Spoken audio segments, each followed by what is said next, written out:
Hello and welcome to the Living in North Austin YouTube channel.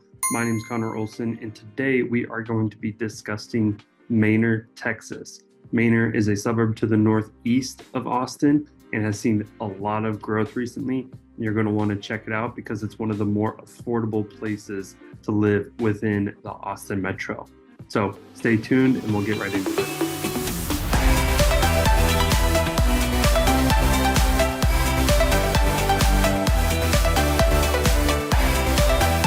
If you have any questions about relocating to the Austin area, I'm a local realtor. Reach out in the description below. You'll find my email and my phone number. Feel free to send me a text, send me an email.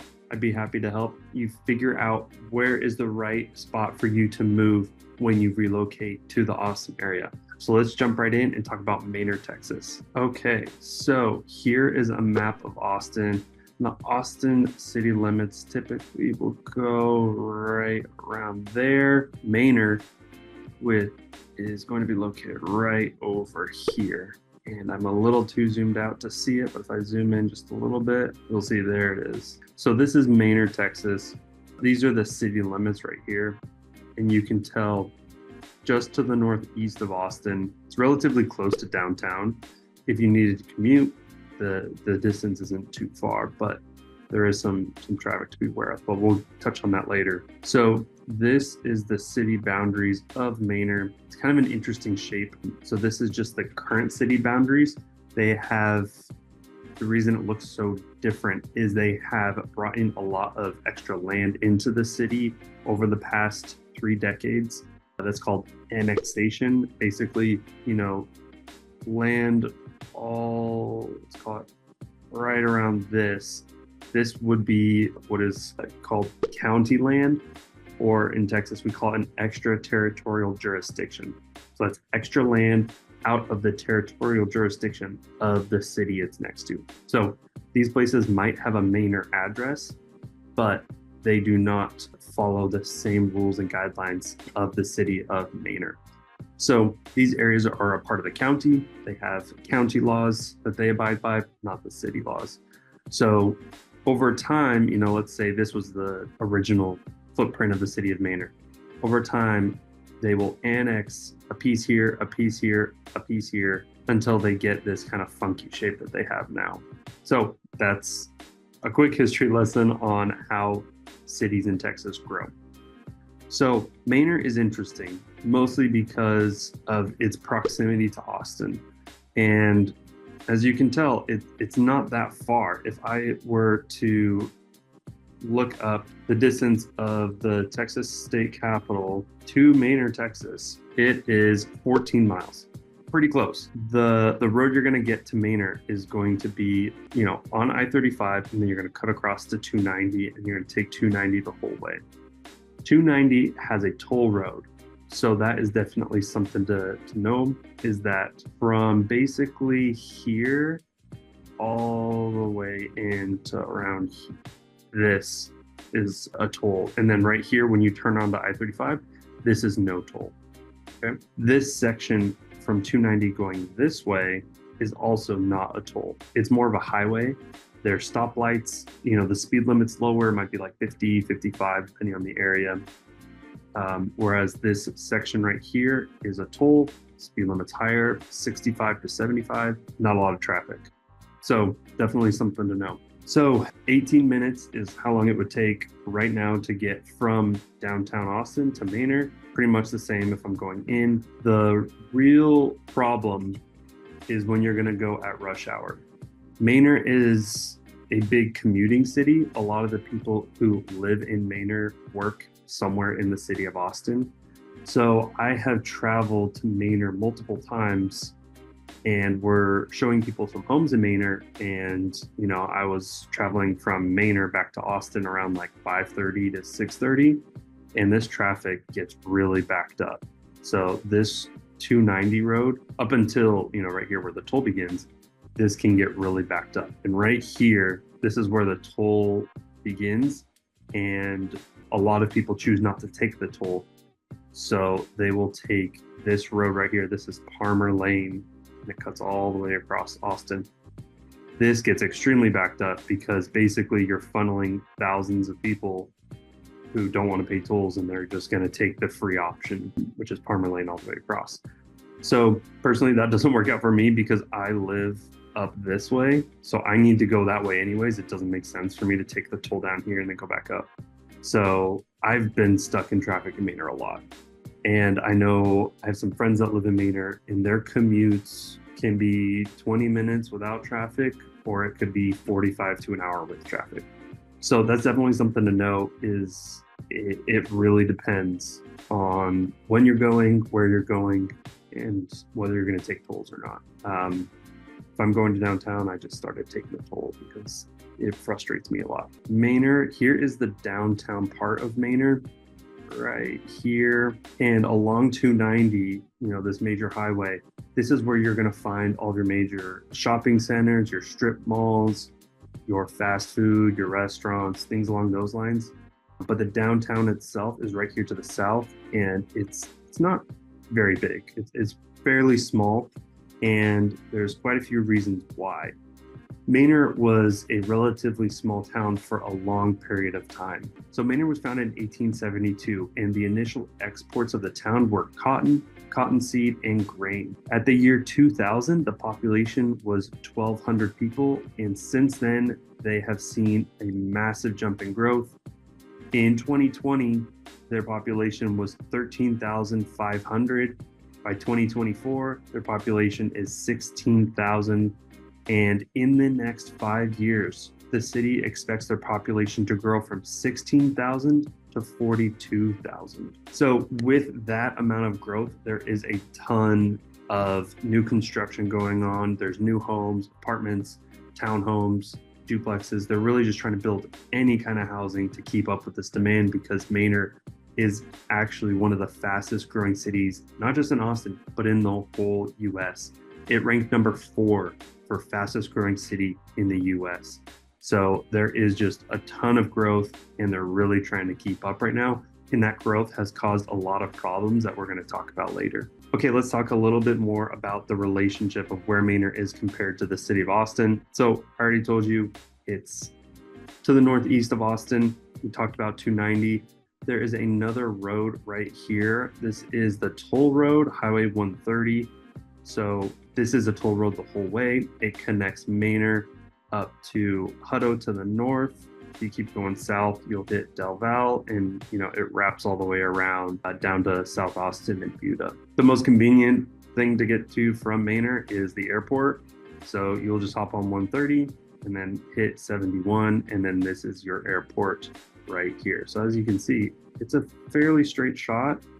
And there is very little traffic because you're going to be on a toll road the whole time. So those are your main 2 avenues of getting around town, or getting to different parts of the metro is going to be 290 that cuts through and 130 that goes north to south. So like I said, Manor has had a ton of growth, and it's been very interesting to see how they're trying to balance all this growth with maintaining their infrastructure at the same time. So I wanted to give some stats on what their growth has looked like recently. Okay, so here are the housing numbers of new construction homes that have sold in the last 12 months. So these are currently broken down by number of bedrooms. You got 3-bed, 4-bed, and 5-bed homes. These are going to be the majority of homes that are built are one of these 3. And what we're really going to focus on is the median of each, okay? So 3-bedroom homes. The median is 1,800 square feet, and it sells for a price of $400,000, and they are closing at a 6% discount. So that means that whatever you see the prices online, on average is closing for 6% below that price, and they're selling in 2 months. Okay, 4 bedrooms. Your 4-bedroom home is going to be 2,200 square feet. It's going to sell at $407,000, and there's still a 4% discount, and it's going to take 51 days to sell that home. Okay, 5-bedroom homes. These ones start getting bigger at 2,700 square feet. They're going to sell for $458,000. They're going to be a 3.5% discount, and these ones sell the quickest at 35 days. So the main thing I wanted to point out with these three sizes of homes are the price point differences. So 400,000 for a 3 bedroom, 8,000 more for a 4 bedroom, and you get 400 square feet more, or you get 50,000 more for a 5 bedroom and you get an extra 500 square feet. So I think that's important to note is if you're deciding between a 3 bedroom or a 4 bedroom, you should know what's the price point at that bedroom size and is the jump worth, you know, the extra $10,000 that you might pay. Is my, expected lifestyle going to fit within a 3 bedroom home, or is it going to fit within a 4 bedroom home? For example, let's say you don't know if in the next 5 years you're going to work from home. If you want that option, you might need a fourth bedroom for an office, things like that. So it's important to compare and contrast those different things to make your house fit your lifestyle. So I think that is definitely shown here is different price points and what to expect for these new homes. So with all of this new construction, a good question is, where is it all going to go? And I found this on the city's website. This is, a current aerial image of Manor. Everything in yellow is a new residential development. Okay, so this isn't just single family homes. These are single family homes, townhomes, apartment complexes. There's 23 active development projects that are going to come to Manor. And I added all of these units up, and there's going to be an additional 17,500 units coming to Manor by the time all of these are finished. Now, some of these will be finished quickly, some of these might take a while. I would assume in the next 10 to 15 years that all of these will be completed. 17,000 units, the current population of Manor is 16,000 people. So 16,000 people, and the average population per housing unit is 3 people per unit. So if you take that number three average and you multiply it by 17,000, you're going to get up to 45,000 additional people that could be housed in Manor once these are all finished. So they have a plan for all the new development that's coming through. They already have a lot that are permitted, a lot that are under construction. And really you see this as you drive throughout Manor. There's a ton of new developments coming. Everywhere you look, there's new construction going up. One of the most common issues that come up with this type of population growth is, how is the school district going to respond? So I looked up the Manor ISD. They cover 100-mile area. I'm assuming that's square mile area. They have 9,300 students currently, 9 elementary, 3 middle school, 3 high school, 1 alternative high school, 1 certification center. And then here's a map I found with all of the locations. So let's see. So these dots are going to be where your schools are located. Blue are elementary, red are middle, and black are high school. So you can see there's quite a few elementary schools throughout, and the district boundaries go pretty far into the city of Austin, probably all the way over here, following 183 all the way down. So they have a lot of land, especially when you think that, it keeps going that way afterwards. So your high schools are mostly located near the city center. So if you're living on these outskirts, you're going to get bussed in, most likely. Your middle schools are somewhat in the same locations. You have one lone middle school out here, and then your elementary schools, as I said, are kind of sprinkled throughout. So one thing that would be concerning for me as a parent moving into Manor is if their population over the next 5 years is going to go from 16,000 to 45,000, what are their plans for the schools? Right now they have a very high percentage of residents that are under 18. I did some math on it. It's 27% of 27% of the population of Manor is under 18. So potentially there's going to be another 15,000 kids attending public high school in Manor in the next 5 years. That's a big amount, especially when you think 9,300 are currently enrolled. Now, my 15,000 is based on a lot of assumptions, but even let's say it's half that, 7,000 kids. You're already at 9,000. Going from 9,000 to 16,000 is a pretty big jump. So that is definitely something to consider when you are looking at Manor and you prioritize, public education system, is what is this going to look like in the next 5 years? Are there going to be too many kids? Will they be able to keep up with it? According to niche.com, Manor ISD doesn't have the best ratings. It has a C overall rating, and this is mostly where my concern stems from. If they had a great school rating, then they might be able to handle the growth. But if they don't have the best rating, I'm not so sure that it would keep up, if it would improve when you have this kind of strain of new population that are coming in. This one. Oh yeah. And I wanted to show you, this is the future development plans for the city of Manor. So I already showed you the image of yellow, that's residential, but we also have industrial, educational, and commercial. One thing I've said multiple times on this channel is residential leads commercial. What that means is they will build homes and apartments before the supporting businesses will come through. So you'll have a whole neighborhood before they'll put in a grocery store, before they put in a gas station.